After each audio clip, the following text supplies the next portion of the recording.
Well, good morning, Piney Grove. We're going to be going through the book of Jonah today. And I chose to go through the book of Jonah for this kind of snowstorm special just because we're going to be going through the Jonah in a sermon series in a couple months. And I thought we would get kind of a feel for the book.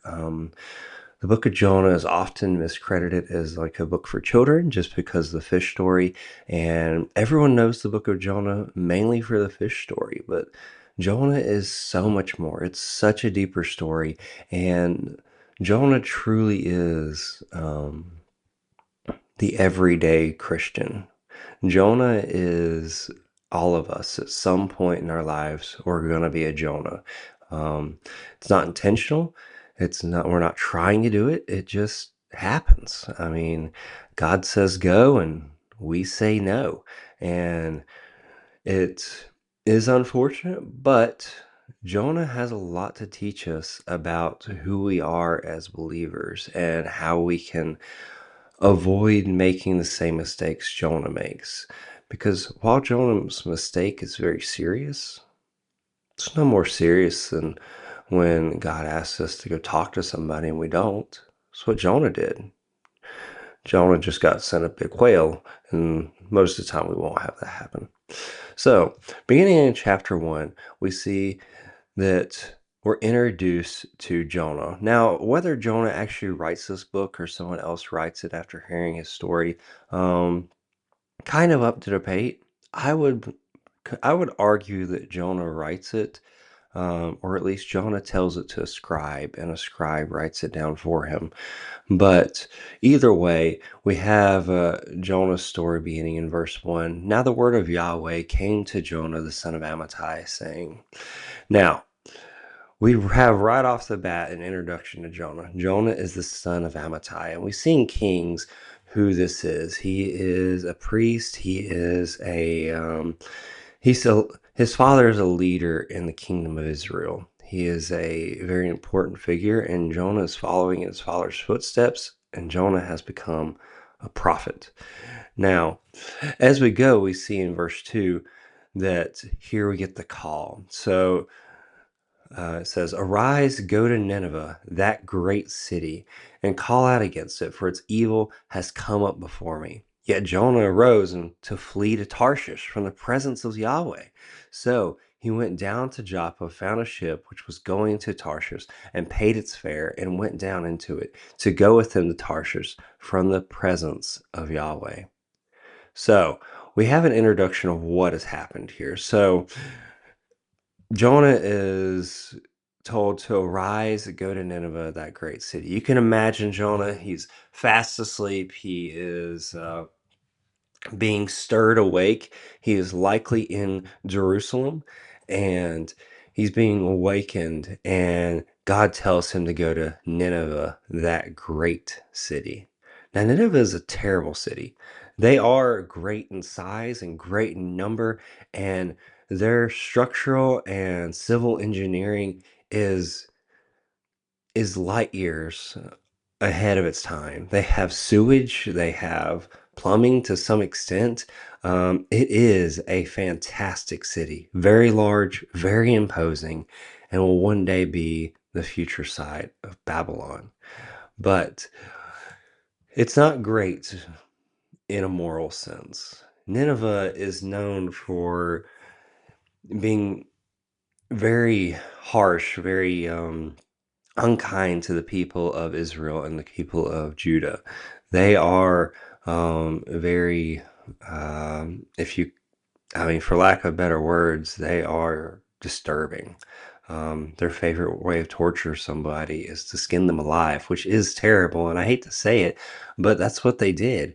Um, so you can imagine why Jonah got up and ran away.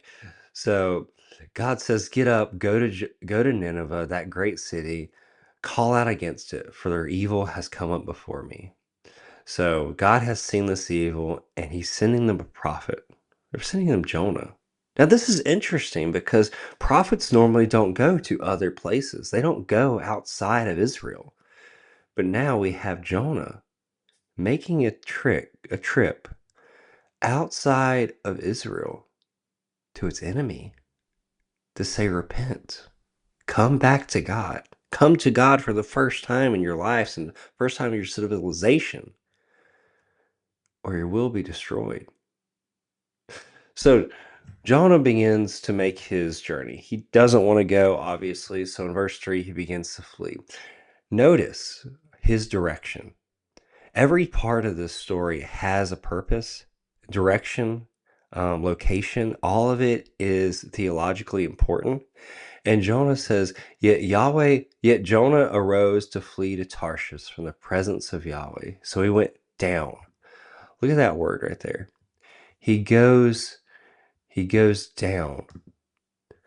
So as we go down, as we continue through this story, we're going to see that as Jonah runs, his direction is down. He doesn't go uphill ever. So he heads from the high country of Israel near Jerusalem, if not in the capital. He could be in the temple itself, in the temple complex somewhere where he has this vision. And he heads down from the hills of Jerusalem, down to the city of Joppa, the port city. So it's on the coast. Joppa is a beautiful city. It shows up many times in the Bible, and we see it also in the New Testament. We see this is where Peter has his dream, where he dreams of all the food that he has always been told all of his life, according to the law, not to eat. And God comes to him and says, it is permissible. And that's where Peter gets his real push to go to the Gentiles. So we see here that Joppa is a very important city in the Bible, still there today, still port city, still active. It's a dangerous port. Not many people use it because that's got a lot of rocks. But there Jonah finds a ship which was going to Tarshish and paid its fare, went down to it to go to Tarshish from the presence of Yahweh. So we see where he's heading. He wants to get as far away as possible because Jonah has this odd idea. He knows it's not true, but he has this odd idea that Tarshish is that God is something like a radio antenna, I guess. The farther you get away from the temple, the farther you get away from Jerusalem, the less likely he's going to be able to reach you.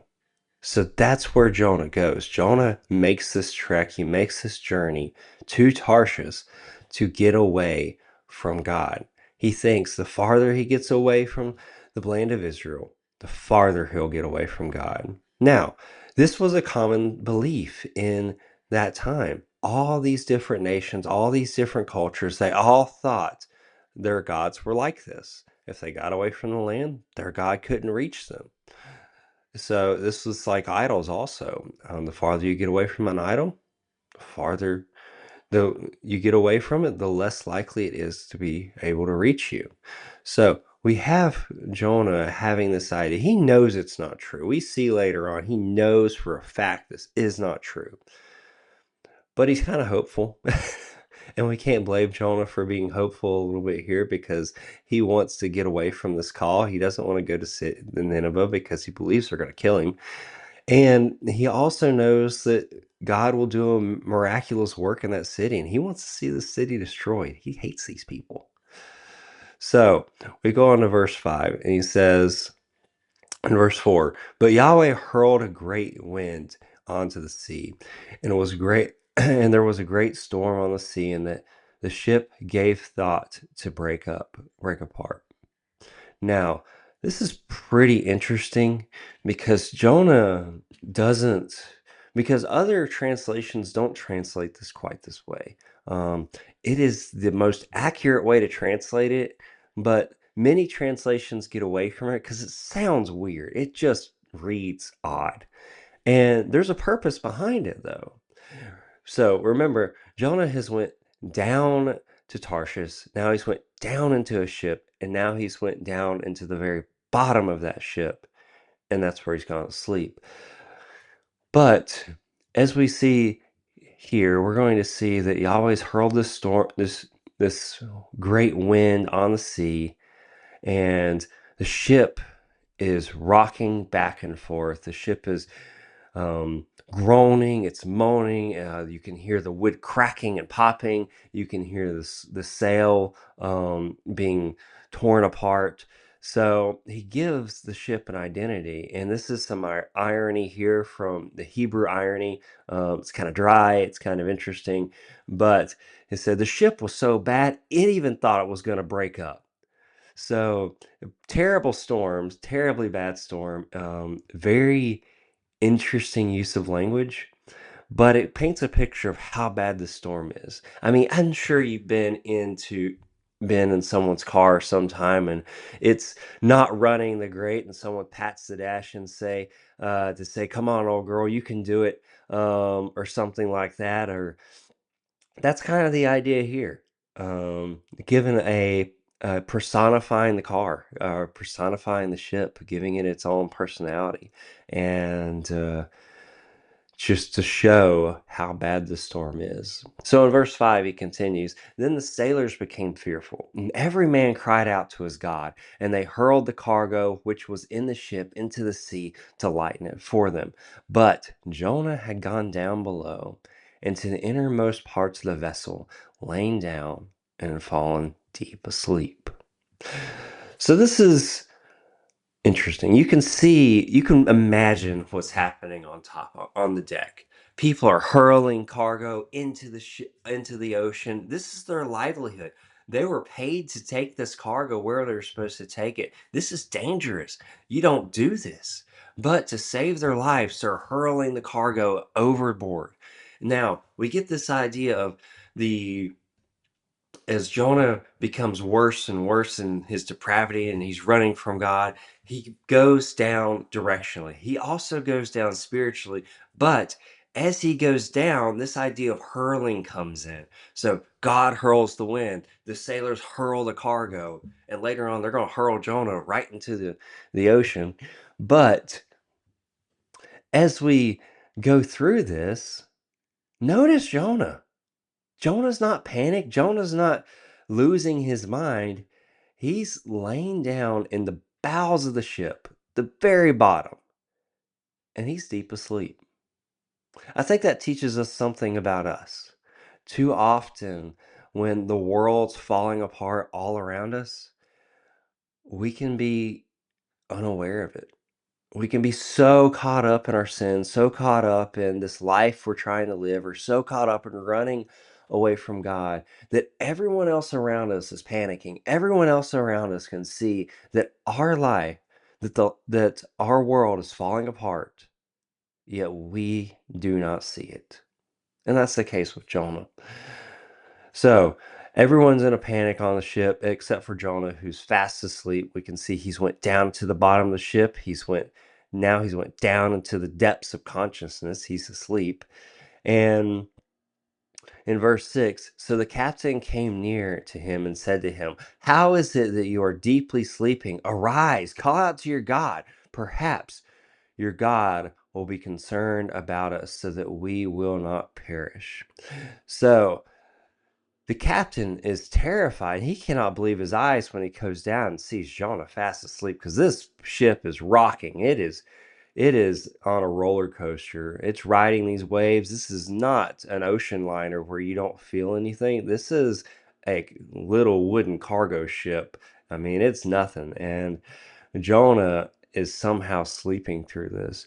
Now, right here, that's not exactly the way it it should read.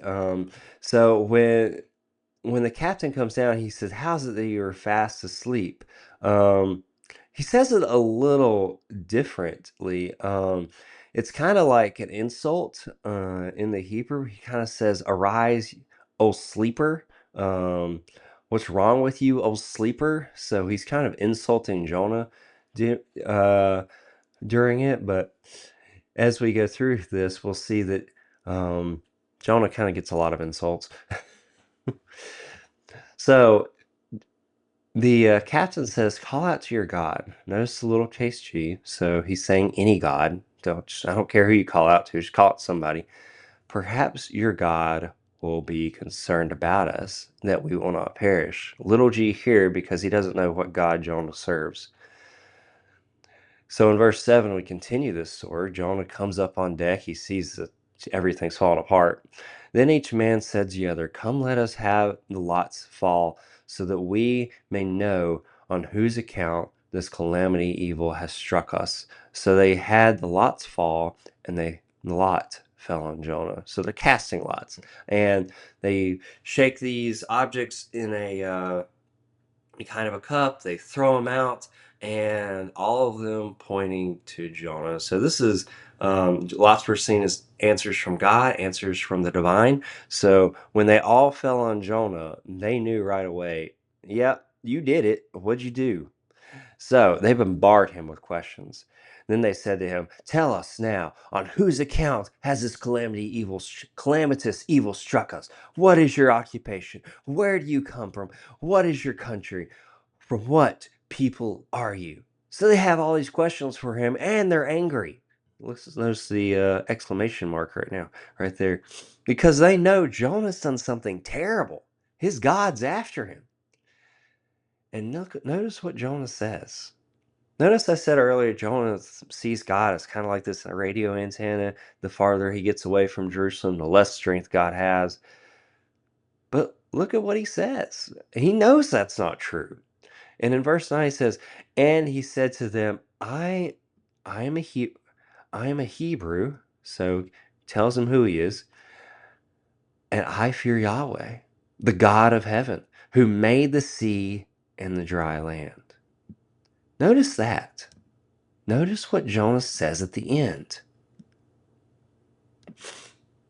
Jonah could have worded this anyway, but Jonah says, "My God, the God of heaven, made the sea and the dry land."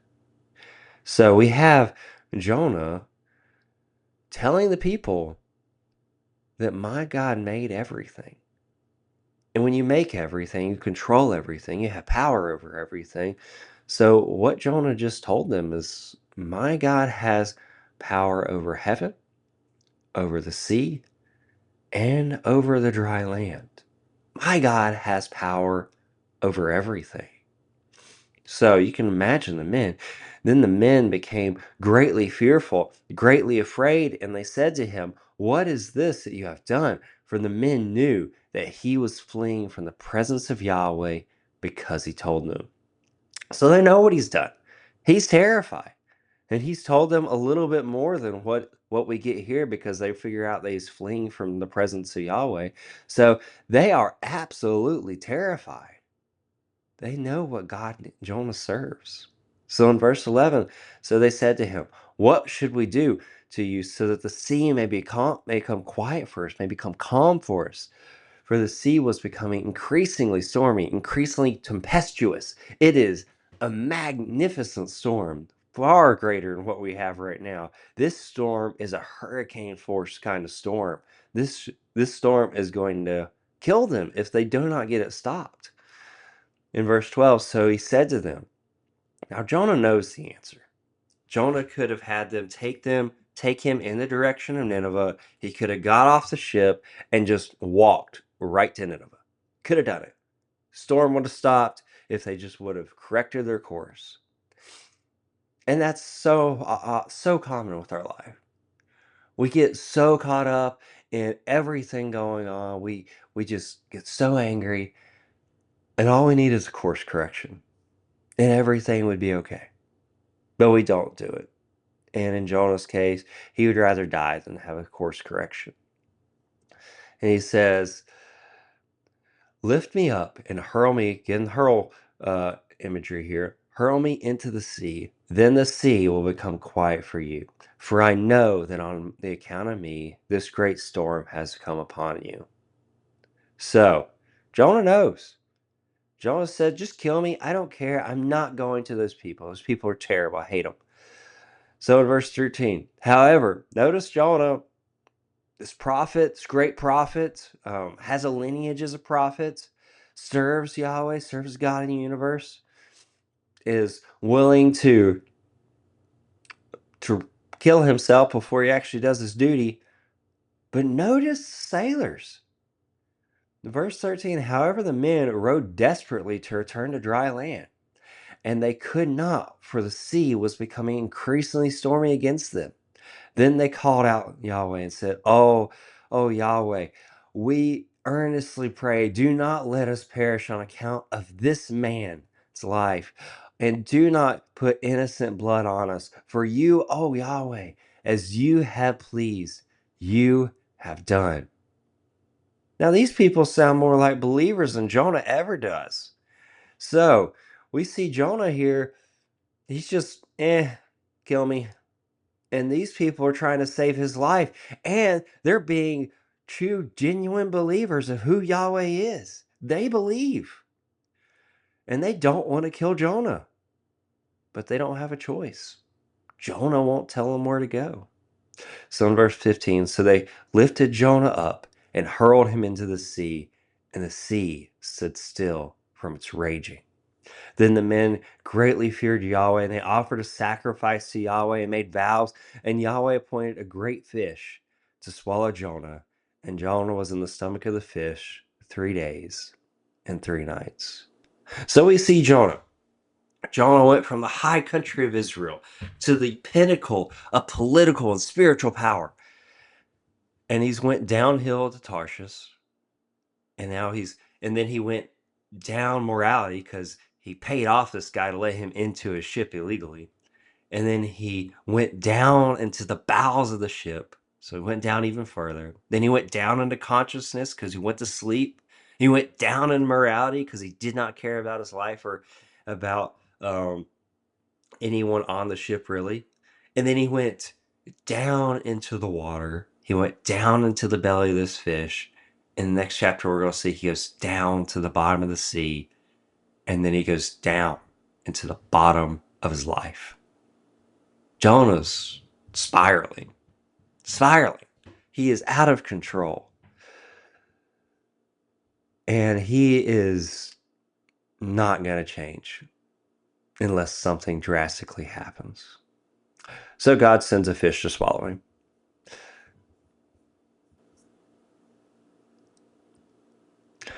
Okay, so in chapter 2, it says, Then Jonah prayed to Yahweh, his God, from the stomach of the fish and said, I call out of my distress to Yahweh, and he answered me. I cried out to help from the belly of Sheol. You heard my voice, for you had to cast me into the deep, into the heart of the seas, and the current surrounded me. All your breakers and waves passed over me. So I said, I have been driven away from your sight. Nevertheless, I will look again towards your holy temple. Water encompassed me to your very soul. The great deep surrounded me. Weeds were wrapped around my neck, my head.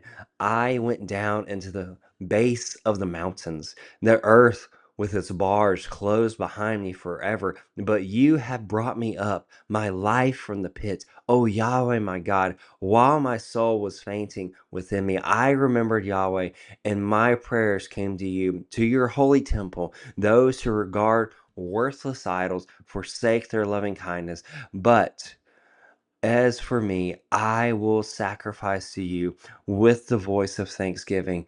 That which I have vowed, I will pray. I will pay. Salvation belongs to Yahweh. And Yahweh spoke to the fish, and it vomited Jonah up onto dry land. There's a lot going on in this short prayer slash poem that Jonah prays here. And you can imagine Jonah. Now, this took Jonah some time. Remember, he's in this fish 3 days and 3 nights. And only at the end, it seems, does Jonah actually pray and ask for repentance, ask for forgiveness. This is a very stubborn man. This is not, I mean, I'm sure some of you have seen the old Pinocchio cartoons where Pinocchio is stuck in the bottom of this whale with their ship, and it's very spacious, very nice, kind of like a gross apartment. But that's not the case with Jonah. Jonah is trapped within the stomach of this fish, and its muscles are entangled all around it. He is being squeezed, he is being crushed, he's being digested. And we can see from this that Jonah's got seaweed wrapped around him. The water is rushing all around him. He's having a hard time breathing at times for sure. So Jonah in his little disgusting submarine is not having a great time. They don't have a little fireplace burning and dancing around it. Jonah is in the heart of despair. And notice his language here. So he calls out to Yahweh in his distress. He calls out to God from the uh, from the belly of Sheol. Now, Sheol is the place of the dead. It's this place of lifelessness, this kind of dreamlike place. I mean, some people will say it's just a grave, but it's a little more than that. It's an actual place. Now, whether Jonah actually is there or not, debatable, but he's basically saying, I'm about to die. I don't have any other options. So Jonah figures out after they throw him over the ship and he's set in the stomach of this fish for 3 days, he really doesn't want to die. Notice where he goes though. He said, "For you had cast me into the deeps, into the heart of the sea, and your current surrounded me." Now there is a common idea in Jonah's time that in the bottom of the ocean, bottom of the Mediterranean Sea, there's a river that runs down there. A river under the ocean. I know it's kind of crazy to think, but that was the common idea. And this river was the river of the dead. Um, it was the river to the underworld. So you can kind of picture this moment. Jonah's showing this river, these mountains. There's this opening into the depths of the earth. And Jonah's saying, I took a ride on this river. I went down into the cave, and the gates of death shut behind me. Jonah thinks this is the end. This is it. He finally got his wish. He doesn't have to go to Nineveh. But as we can see here, Jonah doesn't really want to die. He doesn't want this to be it. I mean, who wants to be killed by being eaten by a fish? That just sounds terrible. So he comes down here. Notice Jonah doesn't repent. Jonah doesn't ask for forgiveness or anything really. He just says, I'm going to serve Yahweh. I remembered Yahweh and I prayed to him in their holy temple. I will sacrifice to you with the voice of thanksgiving. So, I mean, this is a forgiveness, ask for repentance, but it's a roundabout way to ask. He's saying, I'm going to go to the law and I'm going to go to the prophets, and according to the law, I'm going to do this sacrifice for Thanksgiving because Yahweh's great. I mean, that doesn't really sound like a broken heart for what he's done. But either way, God sets him on the right path and spits him up on the seashore and sends him in the direction to Nineveh. Now, you've got to imagine what Jonah would have looked like after this, because that's important for the next section. Next chapter, Jonah would have looked terrible. I mean, digestive juices all around him. There's pictures out there and images. We have stories of people that have survived being swallowed by different creatures, from snakes to fish, that kind of thing. And their skin is kind of bleached a little, hair all matted and covered in digestive juices. It's kind of brittle, kind of falling out. You can imagine his clothing, which probably would have been dyed, probably would have been very nice. Definitely ruined, definitely covered in holes and everything the fish was eating, so it's covered in all kinds of disgusting stuff. Imagine the smell from Jonah. I mean, most of you have been on a pier at some point. You've smelled, or in the supermarket, you smelled that fish. Imagine living in one for 3 days. What Jonah would have smelled like. So when he goes into Nineveh, it looks like death has come to them. Not like they're dying, but literal death, the personification of death, has entered Nineveh. And then Jonah begins to preach.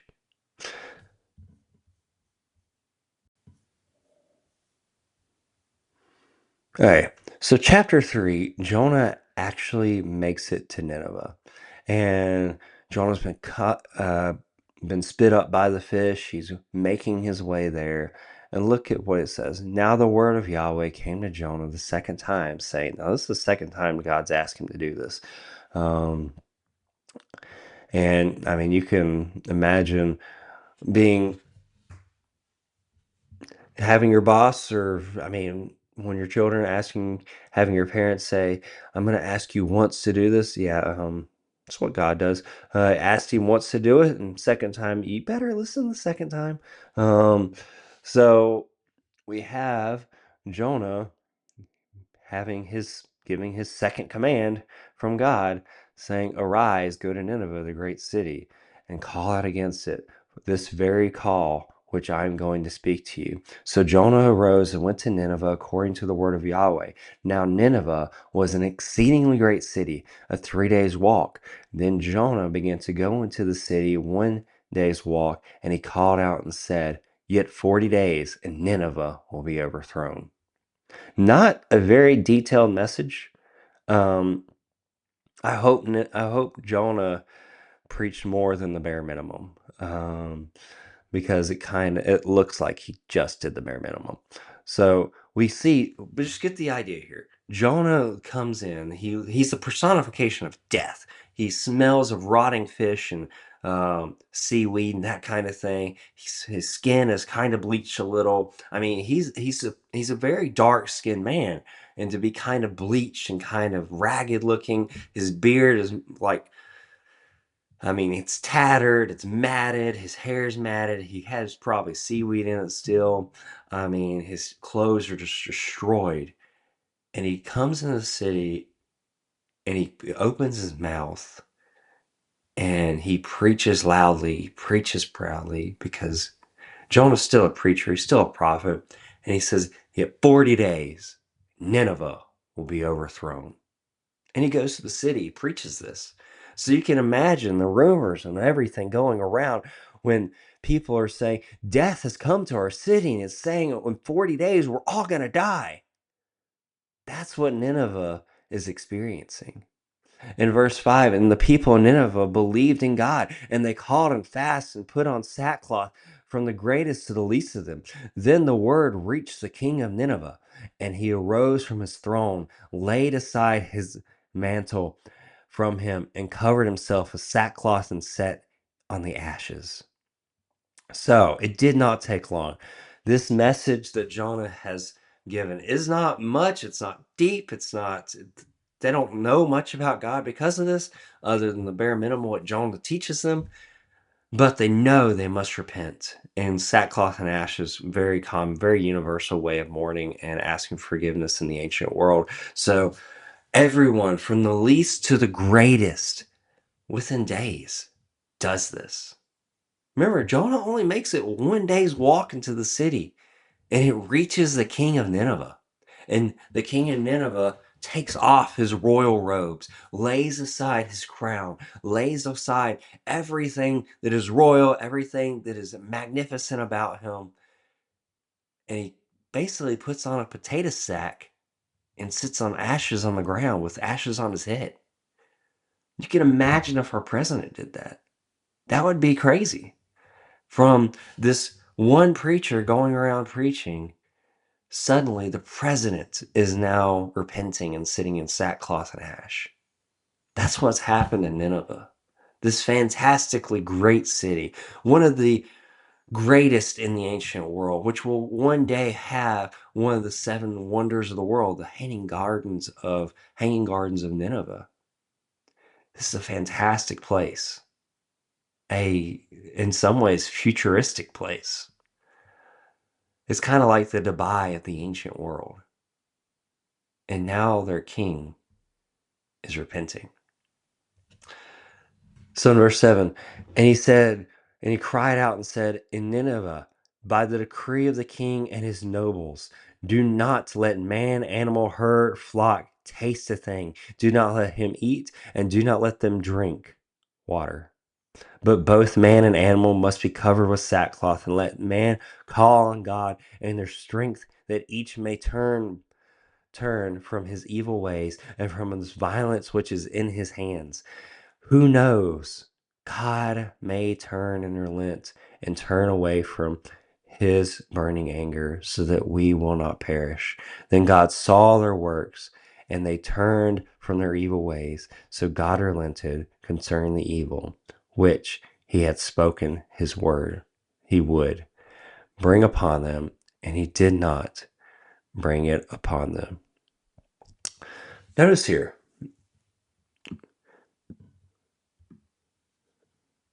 notice the wording here.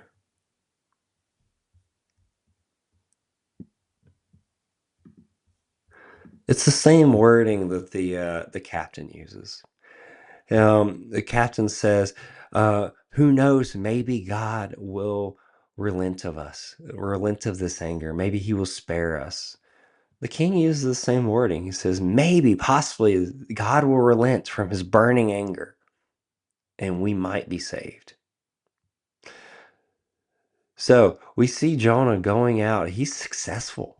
I mean, the only successful preacher in the ancient world, the only one in the modern world, more successful than any preacher, and he's terrible at it. He tells this terrible message, but God sets him up. He has this perfect illustration of his body, and he has this grievous message. It's apocalyptic message going out to the entire town. And Jonah, as he opens his mouth, as he preaches this message, and he delivers it to the people, I mean, the people are struck with terror. Death has come to us. And it says if we don't change in 40 days, we're all going to die. So Jonah does his job. Now, the extent to which he does this job is a little up for debate because within 100 years, Nineveh returns to its vile ways that it was before. But in this moment, God uses Jonah to reach these people. And it's so like God to use us when we don't feel like we're worth anything, don't feel like God's going to use us for anything, that God uses us in those moments the greatest way possible. And that's the case with Jonah. Jonah hates these people. And too often God calls us the people we don't like, don't want to be around to make the biggest impact on their lives and ours.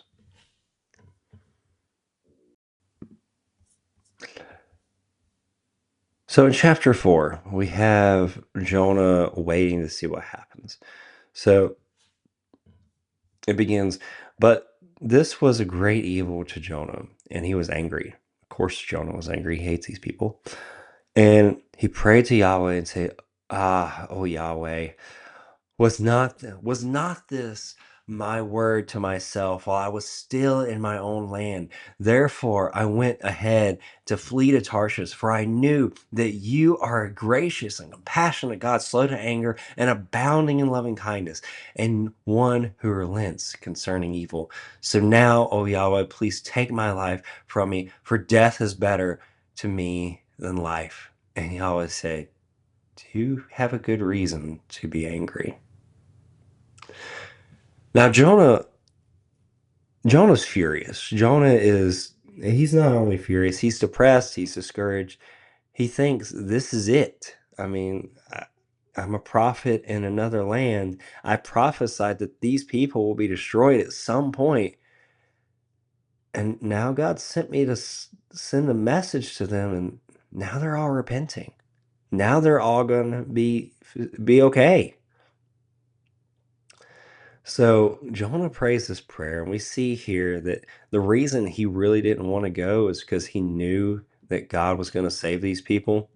Um, we can know for sure that God was going to save these people. There was no question these people are going to repent, nothing like that. There was no question in God's mind. God knew this would happen. God decreed this to happen. God moved in the hearts of these people, and God made it happen. So, no question at all that this was going to be the case. Um, Oftentimes, the biblical writers personify God in some ways to make him kind of like us, to make so we can relate in some way. But God knew that, I mean, anthropomorphized God, but God knew from the beginning this was going to happen. This was going to be the case. He set this all up to happen. So we have Jonah understanding this. He knows God's sovereign over all things, controls all things, has all things, knows all things. And he says, God, your compassion, your loving kindness, you're slow to anger, you're abounding in love. I knew you would do this, but I can't take it. I hate these people. Jonah hates them. But notice, after all this, God asked Jonah this question: do you have a good reason to be angry? Do you have a good reason to be angry? And so many times God asks us that question. It may not be about being angry. It might be about discouragement, uh, jealousy. Um, I mean, you could name it. God could just ask us. God is asking us, do you have the right to be that way? Do you have the right to be angry in that way? Or be jealous in that way? To be um, envious in that way? But notice Jonah ignores the question. I mean, how often do we, when we get confronted, do we ignore the confrontation? Ignore the log in our own eye because we don't want to confront that. We do not want that whatsoever. But we have Jonah doing the exact same thing. And in verse 5, then Jonah went out from the city and sat east of the city, and there he made a booth for himself and sat under it in the shade until he could see what would happen to the city. So Jonah Jonah wants these people to die. So he wants these people to be destroyed. He hates them. They've done terrible things to Israel, which is all true. And Jonah, in his anger, goes out of the city to the east. I mean, remember, I said this place was the pinnacle of the ancient world as far as technology, infrastructure, city planning. It is a fantastic place to live. But Jonah goes outside the city to the east of it, sits on a hill, makes himself a lean-to shelter, crawls underneath it, and has a pity party and sits there angry, steaming, waiting, hoping these people get burned up in flames of fire, just like Sodom and Gomorrah.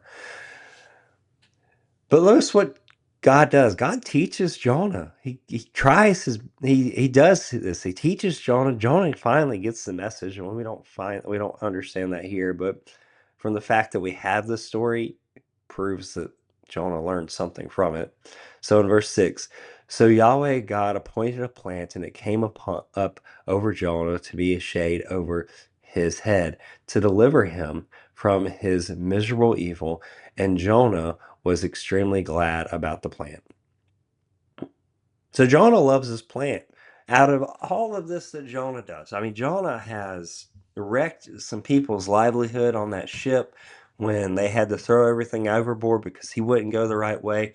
Jonah has hated these people in the city, wanted them to die, is frustrated and angry. He goes and sits on the side of this hill under his little shelter and has his arms crossed, just waiting, hoping that I hope these people get what's coming to them. I know what they did to Israel.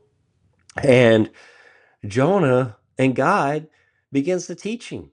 So God makes this plant come up, and it's got these big leaves, and it comes over his shelter to give him more shade and a really nice place to sit.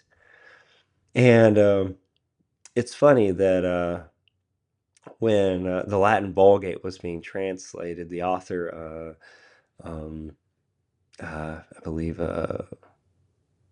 Jerome, when he was translating, he did it in Bethlehem in this kind of pit in the ground. It's kind of like a basement, and as he was translating, he came to this part in Jonah because he wanted the whole Bible to be in one language in Latin, so the people in Rome could read it very easily. Um, and he comes to this part, and he goes out and he asks everybody, "What plant's this?"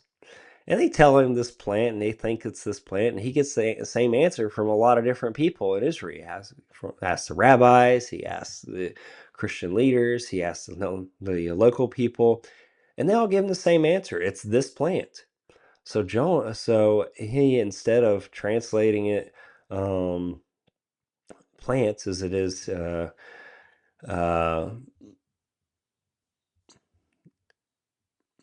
let's see, as it is here, so as a plant,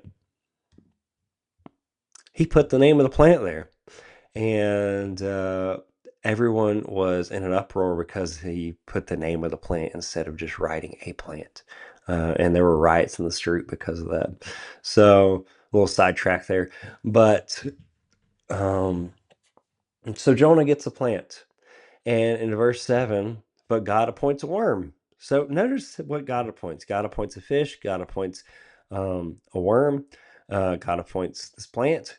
And the and at the breaking of dawn the next day, and it struck the plant and it dried up. So this is a pretty magnificent worm. It ate this entire plant in one day and it dried up. So pretty impressive worm.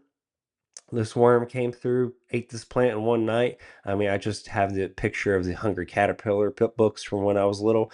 Um, that just kind of comes to mind when I'm thinking of this plant and this big, massive caterpillar just munching on it. And it dries up and it dies. Notice Jonah's reaction. Then it happened that as the sun rose, God appointed a scorching east wind, and the sun struck down on Jonah's head, so that he became faint and asked with all his soul to die, and said, "Death is better to me than life." So because he got a sunburn, because a whole city repented, and because his tree died, he wants to die. He's done with life. Everything is over. He's so sick of everything. He's depressed, he's discouraged. And how often do we get like this over little things? It's so easy to do this. So easy to get in this mindset. And Jonah's hit rock bottom. But notice what God says to Jonah in verse 9. Do you have a good reason to be angry about the plant? And he said, I have a good reason to be angry, even to death. So Jonah's angry. And then Yahweh said, you had pity on the plant for which you did not work and which you did not cause to grow, which came to be overnight and perished overnight. So should I not have pity on Nineveh, the great city, in which there are more than 120,000 persons who do not know the difference between their right hand and left hand, as well as many animals? Notice Jonah. It just ends with a question. It ends with a question that needs no answer. Jonah knows he's in the wrong, and that's why he never answers it. He just leaves God with a mic drop moment and knows that God is right and he is wrong. We get so caught up in so many things. But the book of Jonah teaches us a lot of things, but if it teaches us anything, it's that it's not about us. And we can get so caught up in us that we forget what really matters. And Jonah gets all worked up about this plant. And God says, what about Nineveh? What about the people? What about the animals? What about the city? and leaves Jonah speechless. I think this teaches us a lot about how we approach missions, ministry, our workplace, anywhere we are. So, my encouragement for you today is try your best not to be a Jonah. We're always going to be a Jonah at some point in our life. We're all going to do it. But try your best to look through God's perspective at the people all around you. Have a fantastic day.